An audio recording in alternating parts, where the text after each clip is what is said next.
Jak byste zhodnotili toto utkání proti týmu Falstaff Zlín?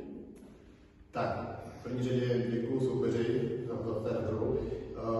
My jsme odehráli 2 výborné čtvrtiny, poločase jsme měli nějaký náskok přes 20 bodů, třetí čtvrtina se nám hodně nepovedla, dokonce jsme ji prohráli, ale v té poslední jsme zase zapnuli a myslím, že zaslouženě jsme dneska vyhráli 30 bodovým rozdílem.